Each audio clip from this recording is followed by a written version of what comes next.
Fala galera, aqui é o Ryo e nesse vídeo aqui a gente vai falar sobre um tema educacional de Dota, que são as lanes e os papéis no jogo. Principalmente para você que é iniciante e também para os jogadores avançados, né? Então eu peguei um jogo aleatório aqui só para a gente ilustrar. Nesse jogo aqui, o que vai acontecer? Vamos lá. O que você tem que entender basicamente no Dota, e uma coisa que me confundia muito no começo quando eu aprendi a jogar.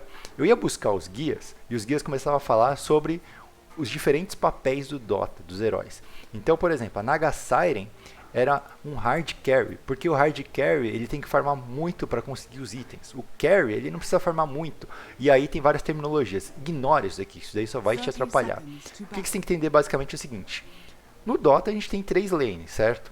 E cada lane vai ter um core, ou seja, o cara que vai ficar preso, digamos assim, naquela lane farmando. Ele vai ficar lá pegando os creeps, os last hits, porque ele quer gold para comprar itens. Então, cada lane vai ter um core. Na safe lane vai ter o carry, no mid vai ter o mid, na offlane vai ter o offlaner, certo?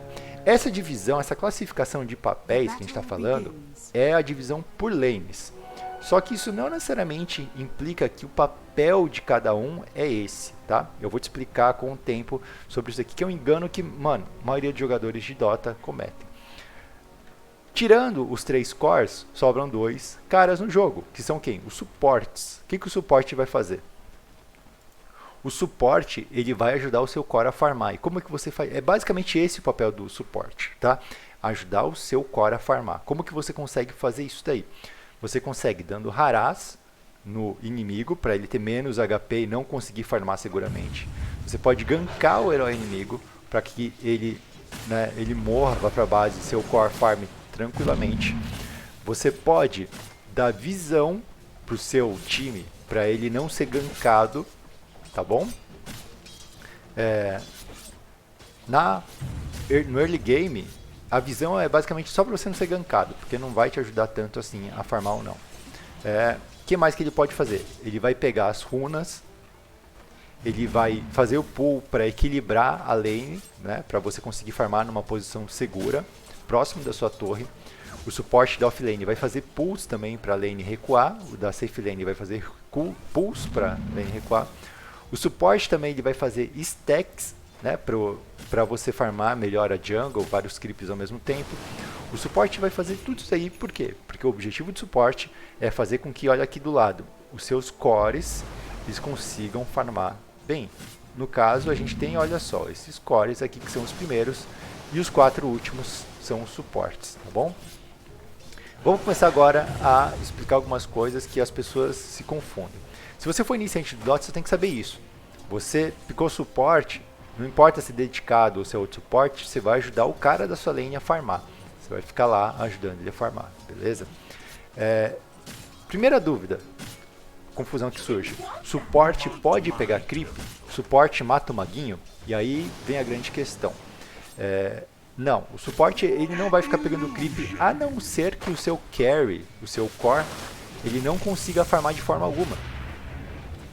Então, por exemplo, o maguinho ele é o cara mais importante para você farmar na lane. Você não pode deixar o inimigo denar o maguinho. Então o que o suporte ele tem que fazer? Se ele vê que o outro cara ele tem alguma forma de denar o mago e o seu core não consegue pegar aquele maguinho, é obrigação do suporte farmar o maguinho, usar alguma skill ou bater de longe para farmar o maguinho, tá certo? Às vezes o mago está muito próximo da torre e o seu core é melee, ele não consegue farmar embaixo da torre. Então, o que acontece? Você como suporte, você tem que ir lá e dar o last hit no maguinho. Então sim, suporte só vai pegar os creeps se for essencial, né? Se o cara for perder aquele creep, beleza? Primeira ideia é essa. Segunda ideia também. Além do farm de gold, o que o suporte tem que fazer?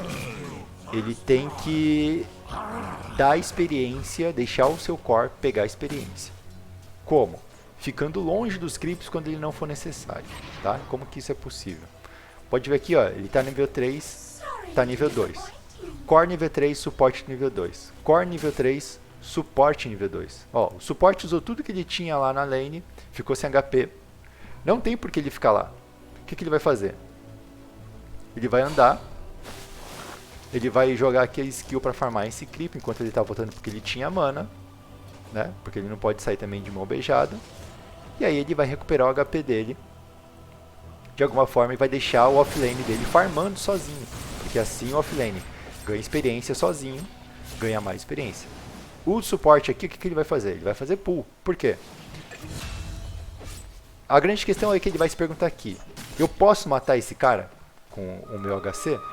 Não, não posso. Então tem por que eu ficar na lane? Não. Então o que eu vou fazer? Eu vou fazer um pull porque a lane avançou. Fez o pull para recuar a lane. Se tiver como matar o cara, ele vai lá e vai avançar para matar o cara. Se tiver como defender o seu core, você volta lá e defende. Mas enquanto não for necessário, você vai fazer outra coisa, né? Você não vai ficar na lane roubando o XP do seu core, beleza? Mid lane é a única lane diferente, que é mais ou menos, tipo, é um x1, né? É um x1 e você quase não vai ter influência, não vai ser afetado por outros caras ali no mid. Então essa daqui é a concepção inicial. Agora vamos falar sobre os papéis. Qual que é a diferença entre os papéis dos caras? Em termos gerais, tá bom? Isso aqui também não é uma regra, eu vou te explicar depois por que as pessoas confundem. Em termos gerais, na safe lane, você vai ter o HC, o carry. O que o carry tem que fazer? Ele tem que farmar, ele tem que fechar muitos itens no tempo dos itens dele, porque a partir dos 20 minutos mais ou menos, um pouquinho antes, às vezes um pouquinho depois, às vezes, ele vai começar a carregar o jogo, ele vai se tornar mais presente, ele vai estar forte e ele quer ganhar o jogo, beleza? Então o carry, ele é o cara que ele vai tentar morrer o mínimo possível. O ideal é que o carry não morra, né, durante o jogo praticamente. Se ele não morrer, ele consegue carregar o jogo, basicamente isso. O mid, o carry é o cara que vai conseguir farmar mais. Por quê? Porque geralmente ele está embaixo da torre. Os suportes eles vão priorizar o farm do carry, deveriam, né? E o carry não vai ficar ajudando o time durante o mapa, fazendo coisas arriscadas. Ele vai sempre tentar jogar seguro, sempre tentando farmar o máximo, beleza? A mentalidade do HC. A mentalidade do mid é qual? Ganhar o mid, não fidar o mid, ganhar esse mid aqui. No caso ele está perdendo feio, está nível 5 contra no nível 7. Mas, olha só, o Kunkka só morreu uma vez. Tá bom, ó, né? Não tá fidando mid, ok. E o papel do mid, geralmente, não é ficar farmando no jogo. O papel do mid é dar o tempo de jogo. Ou seja, quando chegar lá nos 15 minutos, nos 20 minutos, o que vai acontecer? Deixa eu pausar aqui porque eu já vou falar de outra coisa. O que vai acontecer? O mid, ele vai começar a levar os objetivos. Ele vai ser o cara mais forte do jogo, do seu time. Pode ver que aqui, ó, o Kunkka está nível 6, o resto está tudo... Ele só não está mais forte porque ele está perdendo feio mid, né? Mas olha, o Razor, do outro time que é o mid, ele está nível 7, o resto está tudo nível abaixo, beleza? Então, o mid, ele é o cara que vai ditar o tempo do jogo. Então ele não pode ficar parado farmando na jungle, fazendo não sei o que lá. Ele tem que sempre estar empurrando alguma lane. Ele tem que estar presente nas brigas porque ele é o cara mais forte. Não faz sentido ele perder esse ritmo de jogo que ele tem para ficar farmando sem fazer nada. Então o mid ele tem que dar o ritmo de jogo. Se você joga de mid e você não faz isso, você está fazendo errado, você é um mid bosta, né? Você é o culpado pelo seu jogo perder, pela perda do seu jogo, beleza? E o offlane? Qual que é o papel do offlane? O offlane é o cara que ele vai pegar a pior lane possível, a lane mais fodida, e ele vai estar geralmente contra 2 caras ou contra 3 caras. Às vezes o offlane ele fica sozinho. Então, qual que é a grande questão? O offlane geralmente é um herói que ou ele é resistente, ou ele tem algum mecanismo de fuga muito bom. Por exemplo, o Batrider, ele sai voando, tacando fogo para trás, ninguém quer caçar o Batrider, ninguém quer tentar matar ele praticamente. Tanto que ele está aqui, quanto? Não, ele está 0/0, beleza. Então, offlane geralmente é um cara meio chato de matar. Essa característica, né, que geralmente faz ele ficar nessa lane mais difícil, durante o jogo faz com que ele seja o cara que vai ficar na frente também nas TFs. Por ele ser resistente ou escapar fácil, ele é o cara que vai na frente. Todo mundo vai usar as coisas nele, ele vai conseguir fugir ou ele vai conseguir sobreviver. Geralmente o offlane também, outra característica dele, é que ele é o iniciador, ou seja, como ele é o cara que resiste mais, é o cara que, né, é o o cara com mais bolas, digamos assim, o que vai acontecer? Eu acho que é um termo já ruim, né? Desculpa. Mas ele é o cara que ele vai iniciar, ou seja, ele vai startar alguém, ele vai chegar stunando, ele vai chegar usando o ult dele, ele vai chegar soltando alguma skill que vai causar, que vai inabilitar, desabilitar alguns dos heróis inimigos, certo? Então esse é o papel do offlane. Ele é o cara que tem que estar esperto para ele iniciar. Geralmente ele vai fazer uma blink, porque ele quer ser o cara que pula do nada e pá, solta uma skill e fode com tudo. Fode com o time inimigo, não com o próprio time. Né? Então esse é o papel dele, beleza? Então o offlane e o mid são caras que tem que estar muito presentes depois que o early game, a rota de fase termina. Porque eles já vão ter itens, já vão ter farm e eles têm capacidade de abrir espaço para o seu HC ficar farmando tranquilamente, beleza? Agora vamos falar de suportes, tá? Qual que é a diferença do hard suporte dedicado, e o suporte normal? Muita gente confunde e acha que o papel do suporte que está no offlane é o roaming. Isso é um engano, tá? É um erro que as pessoas cometem. Por quê? Olha nesse jogo aqui. Quem que é o cara, o suporte que estava com o Juggernaut, que é o HC? Era o Lion, beleza? O Lion era o suporte 5, o que dedicado, que deveria estar na lane com o HC. E por que ele não está na lane com o HC? Porque ele não é necessário. Entendeu? O suporte dedicado está fazendo o tal do roaming. Ele está rondando pelo mapa para causar impacto, para abrir espaço. Por quê? Porque aqui no top ele não precisa fazer nada. O Juggernaut está free farm. Olha, ele está nível 7, o cara está nível 6. O Juggernaut está dominando a lane. Não tem por que ele ficar aqui. Então o Lion está rondando para gankar. A CM, que está na lane do roaming, ela não está rondando, ela não está andando pelo mapa para gankar. Ela estava parada aqui até agora. Então perceba o seguinte, o roaming não é o suporte 4. Esse fato de você fazer o roaming vai depender o quê? Vai depender das características do seu herói, vai depender do jogo, né? Se o jogo tem espaço para você gankar ou não, se tem necessidade ou não. Então, geralmente, lembra, o suporte, o papel dele é fazer o seu HC farmar.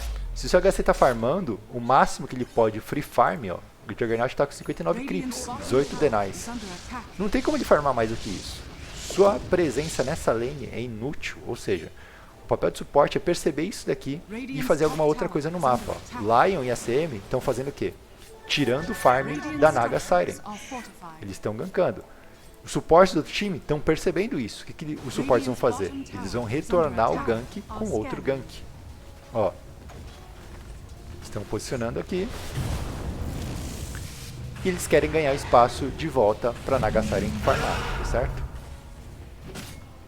E aqui é claro que eles vão perder, por quê? Porque não tem ninguém aqui para levar o jogo para eles. O mid do time deles ainda está mais fraco. Então foi uma jogada bem ruim aqui em cima desse bot. Né? Então não sei se ficou claro, mas o suporte, o papel dele, né, o ato de ser roaming não é relacionado à lane que você vai. O ato de ser roaming é relacionado ao tempo do jogo, às oportunidades do jogo e às características do seu herói. Por exemplo, teve um jogo que eu peguei a Snapfire e eu fui fazer roaming do primeiro minuto. O que aconteceu? Não fiz bosta nenhuma no jogo inteiro. Não tive nível, não matei ninguém, não ajudei o time e ainda morri. Por quê? Porque o herói, como o roaming, não presta. Não tem skill para chegar lá e causar muito impacto. Tem depois que você pega alguns níveis. Mas no nível 1 não tem, né? Então não é a característica do herói. Você tem que entender isso daqui. Cada herói vai ter suas características, vai ter seus tempos de jogo, vai precisar de skills para ter algum impacto. Se você não tiver isso, não adianta fazer roam. Então, o que é o conselho para o iniciante? Lane dupla, dual lane, bot e top, ponto final. Esquece trilane. Por quê? A trilane, você vai ficar 3 caras numa única lane, tentando matar o cara. Às vezes o cara não vai morrer. O que vai acontecer? Seu HC vai ficar com nível baixo, vocês vão ficar com nível baixo, seu HC não vai farmar mais por causa de vocês, e no final das contas você vai perder por causa disso, né? Então dual lane é a melhor coisa, sai da lane quando o carry precisa farmar, volta quando ele não precisar, beleza? Esses são os papéis básicos que a gente está falando aqui. Agora, conteúdo avançado, eu vou gravar um outro vídeo, vou deixar o link na descrição falando sobre as posições. O que são as posições? São a prioridade de farm. Então, o que acontece? Aqui a gente falou sobre uma visão iniciante de Dota, tá? Um jeito assim super linear. Tipo, mid lane faz isso, off lane faz isso, carry faz isso. E vai nessa lane. Só que não é assim. No jogo real, né, você pode mudar isso conforme você for avançando o seu nível. Só que você só vai ver isso daqui em um nível mais profissional, num nível mais avançado, tipo Divine pra cima. Então, eu acho que é um tema para outro vídeo, beleza? Então, eu espero que esse vídeo aqui tenha dado uma boa ilustração do que você pode fazer e como que você desenvolve isso daqui. Como que eu aprendi, né? Não que seja muito bom nisso, mas você vai pegar os replays dos jogadores profissionais, entra no DotaBuff, baixa replays dos jogadores do seu herói. Por exemplo, você quer aprender a jogar de Disruptor, você vai jogar de suporte 5. Vai lá, baixa replay de jogadores que estão jogando com esse herói e vê o que eles fazem. Vê a ordem de skill que eles upam, vê o que eles fazem durante o jogo. Ficam jogando a primeira skill, fazem pull, vão rotacionar, o que eles fazem, né? Então, tenta perceber isso daqui que você vai começar a entender um padrão. E aí você vai entender o papel do seu papel, beleza? Então, espero que vocês tenham gostado desse vídeo. O próximo vídeo aqui que eu vou deixar, depois desse daqui, vai ser então sobre a visão avançada sobre papéis no jogo de Dota, beleza? Obrigado por quem assistiu até aqui, não se esqueça de se inscrever no canal e até a próxima.